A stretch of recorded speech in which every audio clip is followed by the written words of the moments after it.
So that's a big area right there where that piece of his body is poking through his jacket. We definitely want to fix that. And we can fix some of this stuff with the Edit Poly or the ZBrush or however we would like to, and then using a morph target, but we really want to make sure that this is holding up as good as it can, just with the rig. Because if you start having problem areas in the sample area, or the sample rig, you're probably gonna have problems with the real rig too. And you know, it's a team effort, so you gotta try and do your best for your buddies, or you'll get fired and beaten. So there we go. That's starting to fix that little piece. Maybe if we pull this back a little too.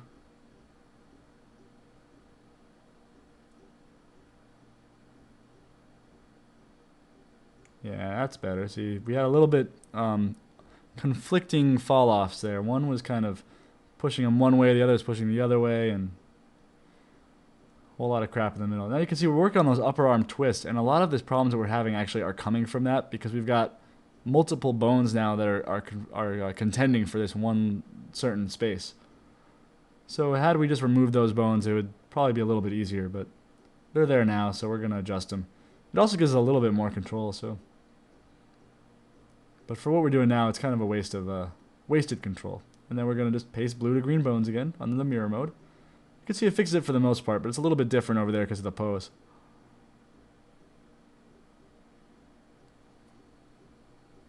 We still have to fix that. That's looking a little wacky. So I'm just going to drag where that bone starts. And I bet that'll fix it. It was a little far back. And taking out a wire mode, we can start looking again. It's still a little strange in that one area.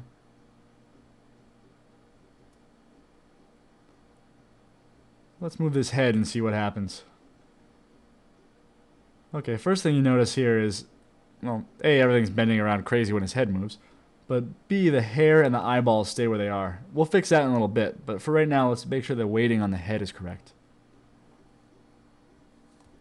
So we hide everything but the body, and we go back in the skin mode. And you can see the neck is barely even being affected by the neck bones. It looks like the head is actually taking everything.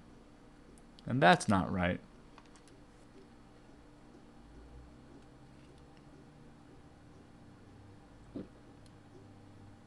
So the head should be all red, basically, by these two bones. But it shouldn't really be hitting into the clavicle so much as like it is right now. So we'll pull that back a little bit. Anything that's kind of a hard surface area, the head is a big bone. It's a, one big bone with a jaw attached to it. So it shouldn't have too much bendiness to it.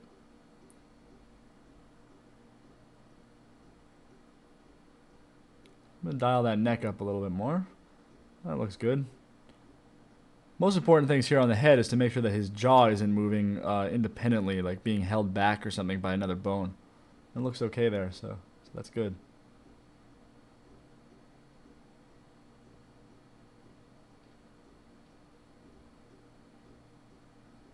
So I have that other view open over here. I'm going to give it a quick render. I want to see how he looks when he's just turning his head.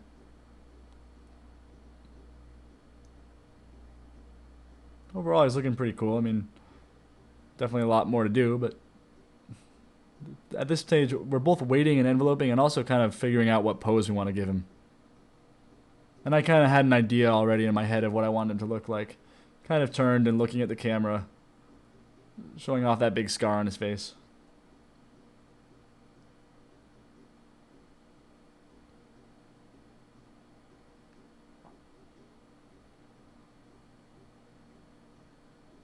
So we're going to unhide some stuff here. All the BIP files. And just see what happens when we start moving this around. If it's moving a little bit of the areas around it, it's okay. You can see that looks just really weird. So we should adjust it more, but it's not too bad because we're not going to move the head too much. So I'm a little reluctant to start editing too much stuff here. But that head is really affecting just too much around it. So we're going to dial that back a little bit. It doesn't take too long. It's only 2 bones. That looks like crap, but it looks better.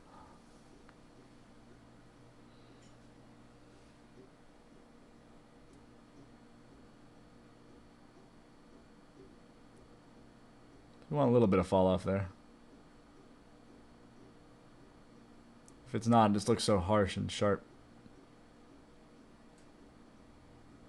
And this is a position where we could actually paint some of these weights as well if we wanted to, but we ain't gonna.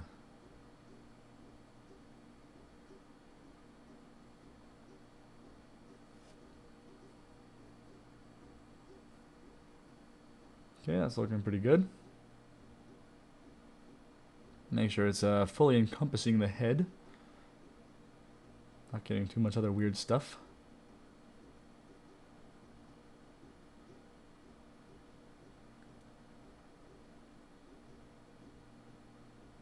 And just overall looking at the body. Once again, so long as the jacket looks okay, well, I'm not going to worry too much about the rig on the body because you're not going to see any of this stuff.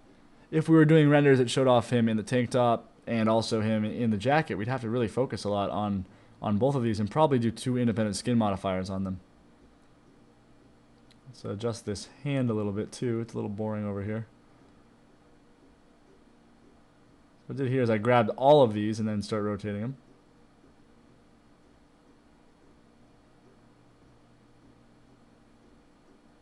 And closing the hand a little bit more. Even though we don't have the gloves shown, we can actually get a pretty good idea of what it might look like.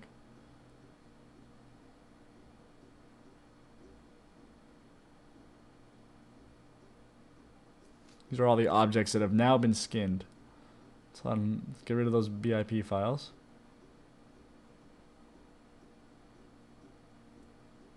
Yeah, we're going to give it another quick render. I want to see how all of this stuff is looking so far. Like I said, at this stage, we're still looking at how our final render is going to be that we're going to give to the client, the pose, the overall feel of it. And so far, I think I'm liking it. I like his, like everything about it right now, except for a few little rigging errors, and we still have to worry about the, all the other props, the jeans and the little pouches, and we won't be moving his legs too much though, probably just bending him back a little bit.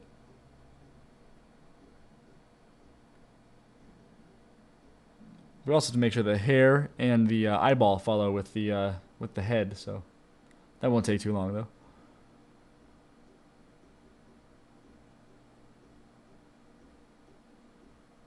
Kind of a weird pose on the hands, but it's looking better.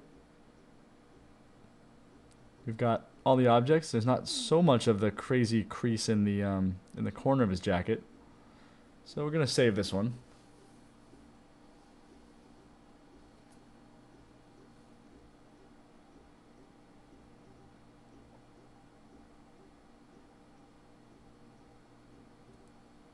Okay, so turn off auto key, and I want to grab one of these bone files, or bone objects, excuse me. Actually, first let's get that last piece to follow with the arm. So I'm just going to paste instance on there.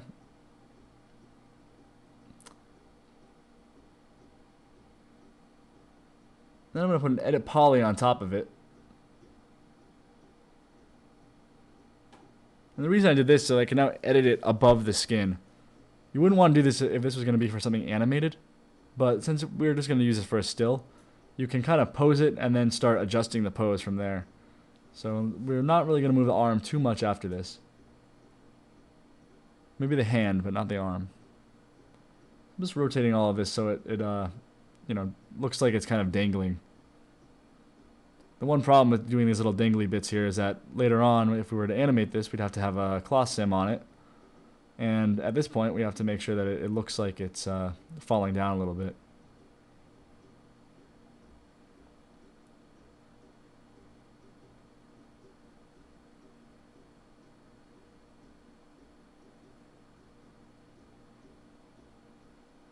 So once we get that basically in place, that should be good enough. Maybe a little bit more editing, but looks decent to me. Now we have that whole undershirt too to deal with, so I'm just going to once again paste instance and see if that works. That takes care of most of it.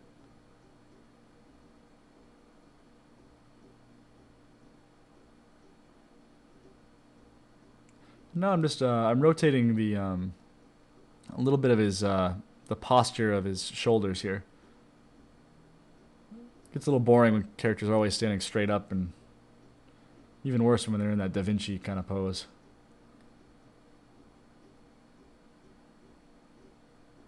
So I'm going to rotate him a little bit so he's kind of looking at the camera more.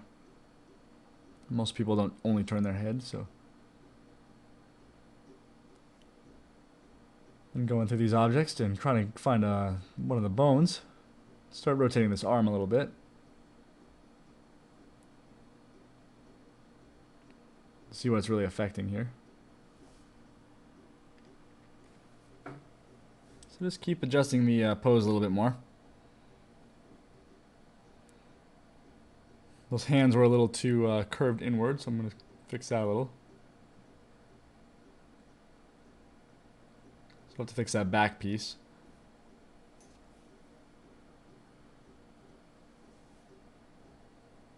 Go back into Fig mode and see.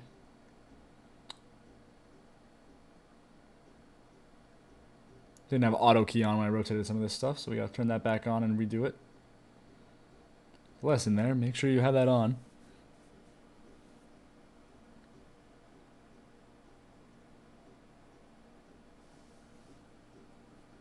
So we're getting to a little bit better pose here. What's odd is clavicle isn't really affecting as much of the jacket as it should, so we'll have to fix that up a little bit more. But with that new pose, it's kind of not showing so much of his back now. That's good. Less for us to have to fix.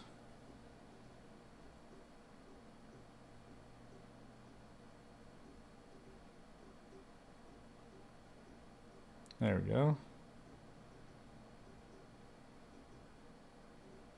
You can see that that bandage is being caught a little bit in a weird way.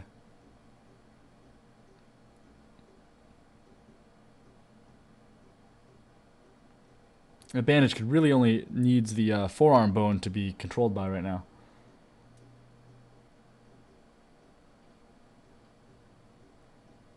Get that to a point where it's not poking through so much.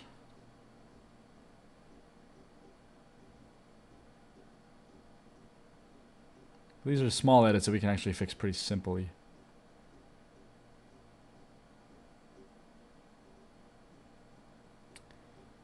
Now we have one last big thing to do on this rig, which is to get the hair and the eyeballs to actually follow along with the head as it turns. So what I'm going to do is I'm going to hide everything hair related except for the splines, and then I'm going to get the cap, and I'm going to make it so that the splines are locked on to the cap. So first I go to shapes, and I select all the shapes, and then use the select and link tool. And what this does is it'll basically grab all these objects, and then I want to click onto the hair cap. It'll take all those hair objects and link them to any controls that we do on the hair cap. So you can see if I move this and rotate it, it follows along. And we're going to do the same thing to the hair cap and make it attached to the bone. So use the selected link, drag it right on. And as long as you have them all selected, you just click on one that you already have selected and drag right onto the object you want it to follow. Now I'll do the same thing with the eyes. Something about that face with the eyes just always makes me smile. It's really good when you have teeth in there too. There you go. So you can already see it's working. And what's nice is that the two shag views actually will all, hair effects views will already are already set to follow those splines anyway. So that once the splines are following the hair cap, anywhere the hair cap goes, the hair will follow. So I want to turn the show safe frames on in here so I can see what's going on. I'm going to save it one more time. When you start working with stuff with rigs and hair, your files get a lot bigger, and it also means you have a much better chance of crashing because you've got a lot more stuff going on, especially rendering with the atmospherics and whatnot. So save early and save often. And save different iterations too, because if you do something here that you don't like, you always want to maybe go back. You can see now that we have hair, you can just see how much longer it takes to render. I've been cutting through most of the hair renders because it's, you don't want to watch something rendering. But I did want to show you just that it adds a lot more to the render times. Something that should take just a few minutes or maybe even a couple seconds to render will now take a couple minutes more because of the hair. So make sure you get everything in place before you start working on that stuff. basically the other reason that we took off a lot of the light information from the hair, and I think we actually put it back on by this point, is because it adds a lot more to the render times. Each hair that's having shadows cast from it now is looking at each one of these lights, and it slows things down quite a bit.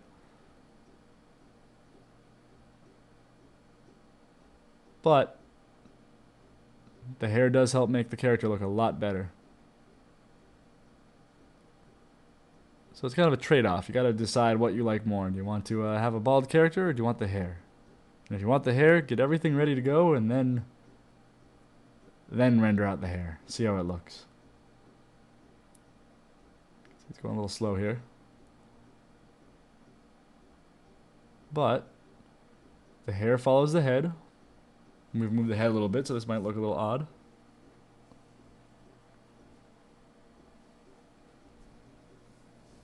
And we're closing in on the end of this chapter pretty soon. We have a little bit more cleanup to do on some of the jacket stuff. And then we're going to go to the next chapter, which is a very short chapter. Just about cleaning up the file and rendering it out, and then doing some Photoshop edits before you present it to the client to fix some of the stuff that is just native to Brazil and Max. But we're not quite there yet. I just wanted to bring that up so that you know what's on the horizon. But right now, I just want to see what this whole character is going to look like as we render him out. You can see the pose a little bit more relaxed than it was before. The shadows and the lighting are helping to show off a lot of the wrinkling that we modeled in. That's good. Especially on that undershirt, you can see some of the tension being pulled there.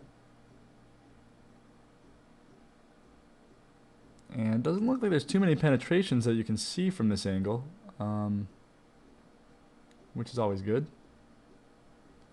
You can see the hair looks a little strange at this point, but that's because he has no real skin, and the hair is kind of just growing out. Usually what you will do, and we'll do this in the next chapter, or in the next disc, is we're going to paint a hair mask that's built off the color map, and the color map will kind of help fade the hair into the actual head, and the map is going to be a lot more fine and detailed, and on the hair itself will be more fine and detailed. Once again, the hair on this character is just kind of a roughed-in idea of what it might look like. So that's that. Just want to unhide all the BIP files here. And once we've rendered that out, we kind of have an idea of how he's looking. We still have some more minor adjustments to do.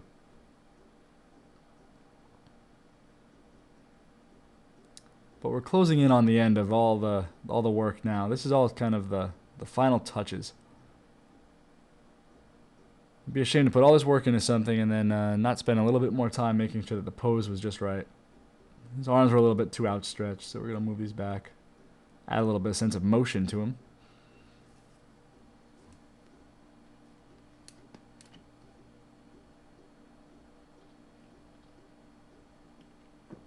Then just keep checking from all the angles to see how he looks.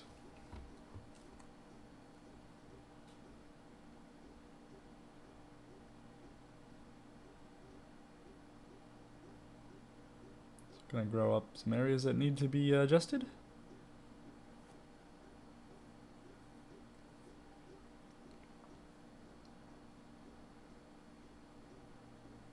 And then mirroring these over from the blue to the green.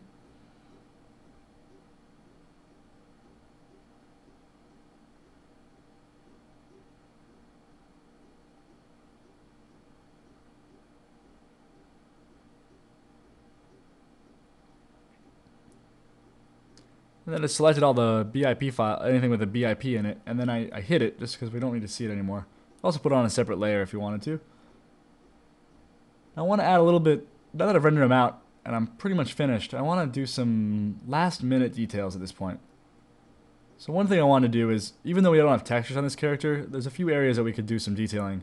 Like adding some ribbing to the belt. And that's really simply just adding a bunch of edge loops and then extruding. And we're going to do the same thing here. Convert these over to editable poly.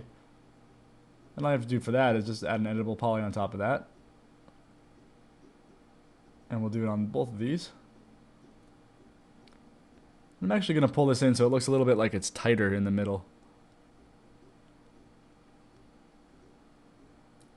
Then we do a little extrude here. All of these are small details that actually when we start texturing we're going to remove again. Just to help with making the UVs, because you can see how fast you can make this kind of detail to it.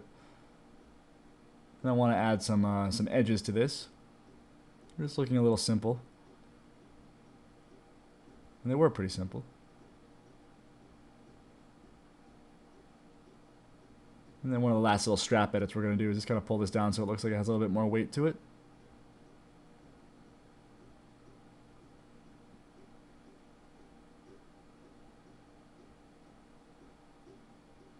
There we go.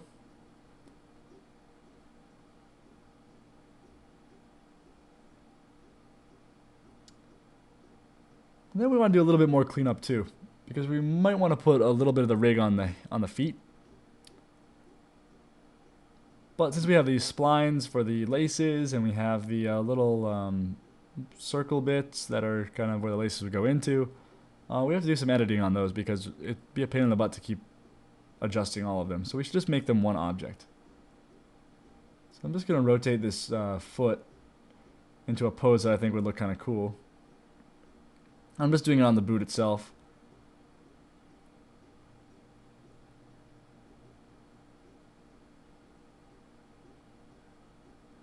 And we're going to add this to the pants too. It's not much of a movement, so there's not a lot going on, but it's just enough that it kind of breaks the standard look of him just being so symmetrical. Even though the pants themselves aren't symmetrical completely, they're close enough that it helps to have a little bit more pose in there. But you can see those laces are not moving, they're floating in space right now, so we'll have to fix that in a moment. But first, let's make sure we actually like this and it's worth the effort. It will be, but...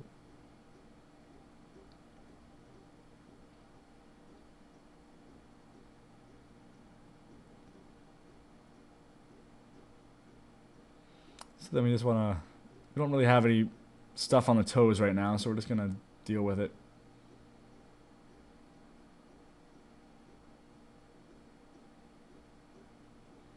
See how it looks from that angle. Looks pretty good. So here's a render of him. Gotta see what we've done.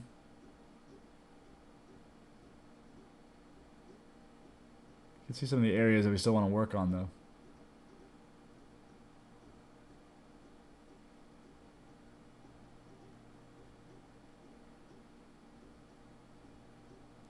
So we're just going to fix up a few of these little areas here.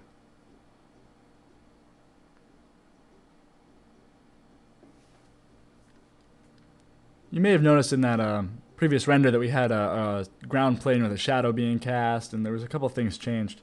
We're going to do that in the next chapter. But one thing I noticed in that render was that we had a couple things I wanted to fix. First off was that the jacket felt a little bit puffy in some areas. And a little, I don't know, just didn't feel as tight as it could. So we're going to adjust some of that. Especially in the collar area. I really wasn't too happy with the way the collar area was looking.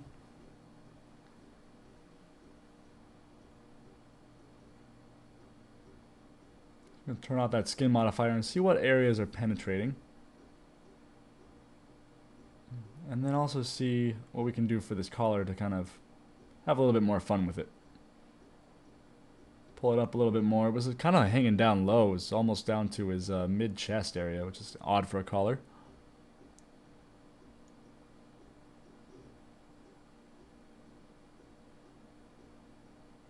So we're fixing some penetrations while we do this.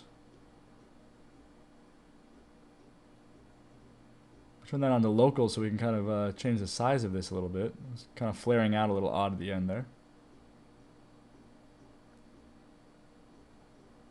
I'm just grabbing those edges because they kind of control the shape of it.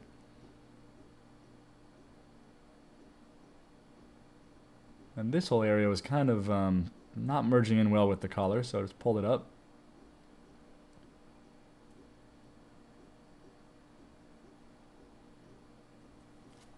Maybe a little bit of a turn to this so it's not quite so straight. So even though we've really moved past most of the modeling stages, you still aren't done. You still see areas that you could fix up. And it gets even harder later on when you've actually done UVs to a character and you realize, oh boy, I want to change some stuff. But if you know a few tricks, you can kind of get away with it and not have to redo too much. So one big area under here that I was never happy with was this collar's open edges that it had here. And just some of the sloppiness of it. So we're going to do some cleaning up on that right now. And we're going to do it on one side and then duplicate it over to the other so we don't have to do it all on two sides at once. That's just too much work and too much memory involved. So I don't remember what you did on each side. So luckily at this point we don't have any textures or UVs. We can cut and delete and add as much as we want without any mess up.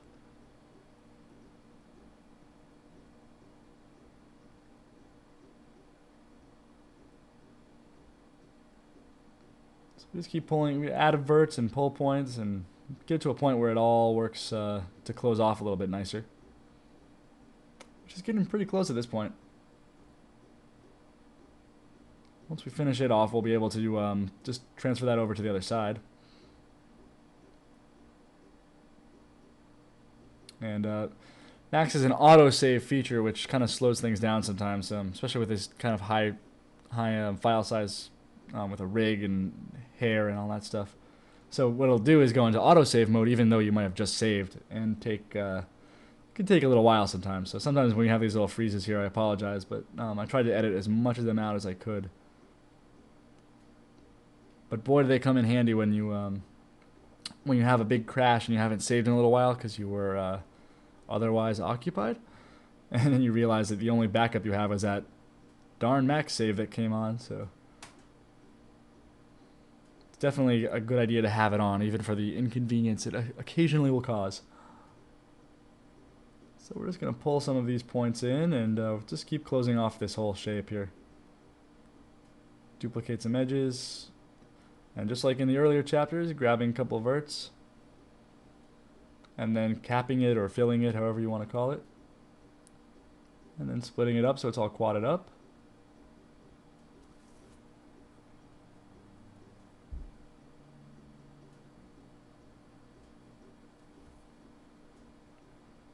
So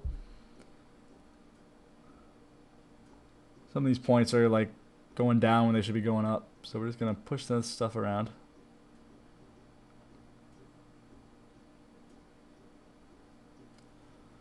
And though it's not really a part of the rigging, this is a part that comes up usually after you've finished the rigging, is you might realize that your geometry isn't quite done. So it's never too late.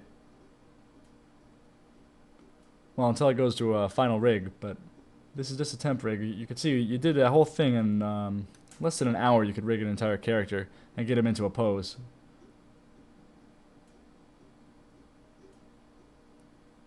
So there's no excuse for all these T-posed characters we see everywhere.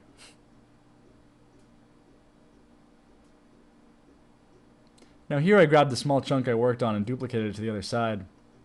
The problem was that it's kind of hard to match up exactly where this is in relation to the other side, where I should actually start stitching parts. So I'm going to actually delete that. I'm going to take a look at this whole shape here and see what I need to do. There's holes in it.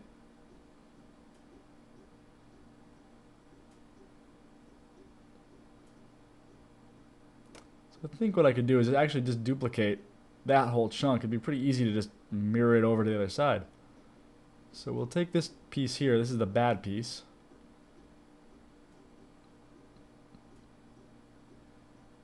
Make sure that it's all finished before we do this, because we don't want to have to keep doing it. It's not an automated thing. We have to spend a little bit of time on it. And then I want to grab that piece. I'm just going to use the mirror screen coordinates and flip it over. And then just flip the faces to make sure the normals are pointing in the right direction for later on if we take it into ZBrush. Sometimes it won't display, and then you'll render out your normal maps in ZBrush, and some of them will be pointing the wrong way, and it's kind of frustrating. So we've duplicated that to the other side. I'm still adjusting stuff because I keep seeing areas I want to fix.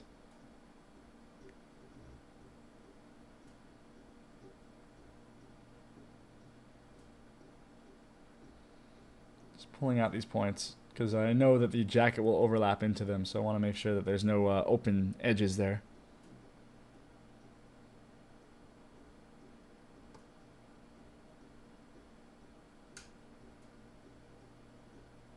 And then just a little bit more cleanup here and we'll be ready to merge on over to the other side.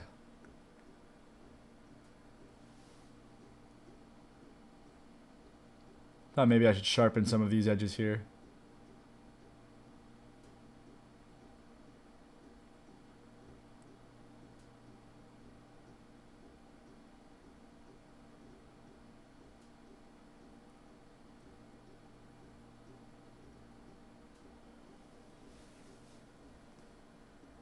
There we go, just erase these, rotate that one so it's a little bit sharper, and then merge it back on, connect those two verts.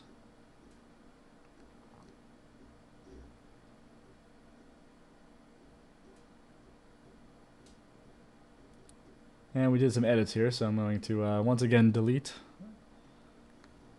And really want to make sure before we do this again that we got everything just the way we want it. So just move a couple more points. Maybe relax a little bit more. So just mainly this is so that if we hit it at a certain angle, you won't be seeing right through him. I'm going to do the same thing. Mirror it. Grab it. Attach it.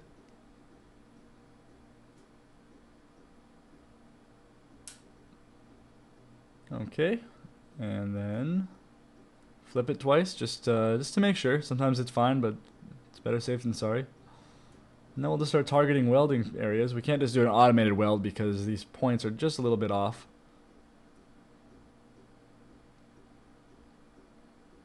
You can see it's a little bit different than what we did on the other side, but it's actually not. It's all looped. It's just they kind of got moved around a little bit differently on one side. So I was thinking maybe those two go there, but that's actually not the way it works.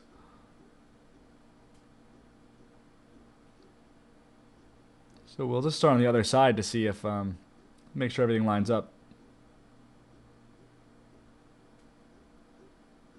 And we can already see it does not, so.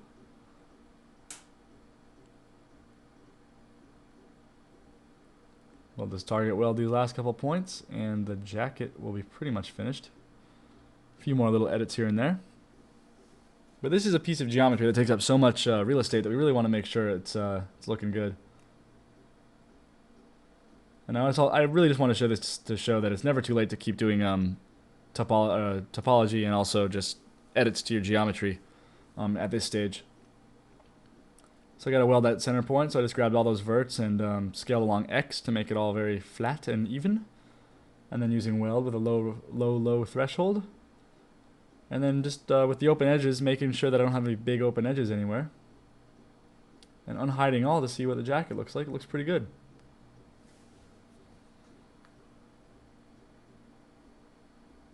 A few last minute edits here.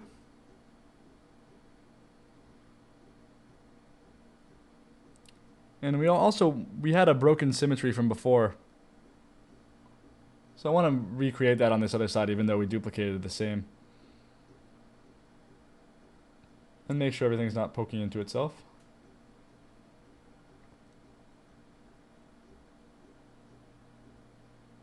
So you can do this to all the objects on the character, but really the jacket's the most messed up one because we had so many different little parts here and there, and we kind of built it so patchwork.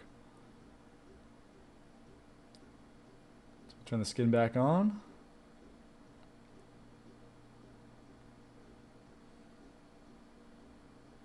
And just fix a couple of these little bits. All these penetrations always keep popping up, so it's time to fix some of those. This is the final little bit of editing we're going to do on this mesh, so we want to make sure it's pretty much ready to go to the final rig people. Which means we want to make sure that everything is very clean and there's no penetrations. And it's also got to be ready for us to render out.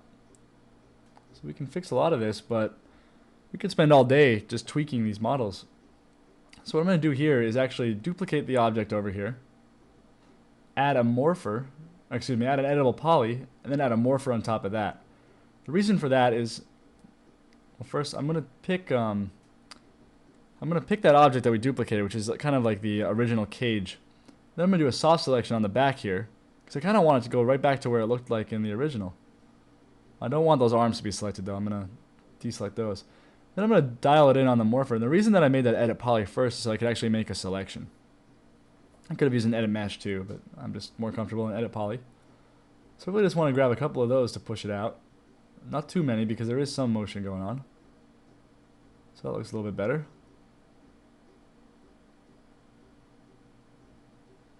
We just want to get it to a point where it looks better than it was, and then we're going to add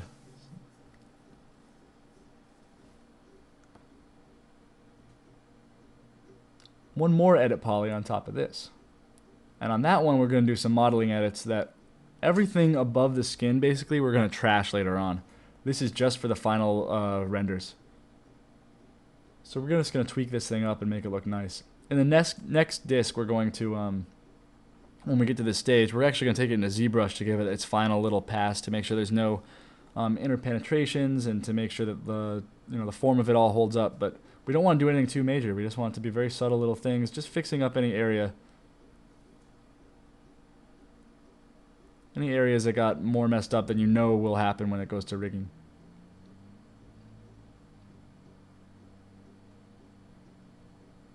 Such as this area here. We're just going to pull out some of these little points. You can see this stuff got really kind of crunchy.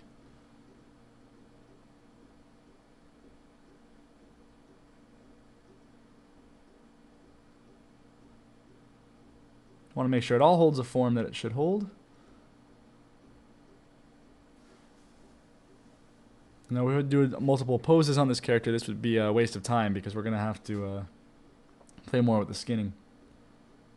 But since we know we're only going to render this one pose, this is a good time to do something like this. And then I want to add a little bit more to these folds here where it looks like he rolled up his sleeves.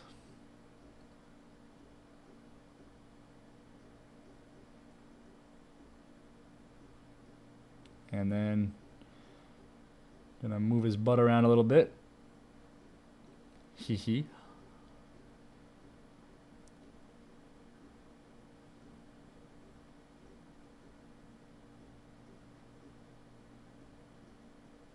And then this area got a little pinched up, so we're gonna play with that too. Just kind of smooth it out a little bit. This is something we should probably do on the cage mesh too. The original mesh, but for now we'll just do it on here.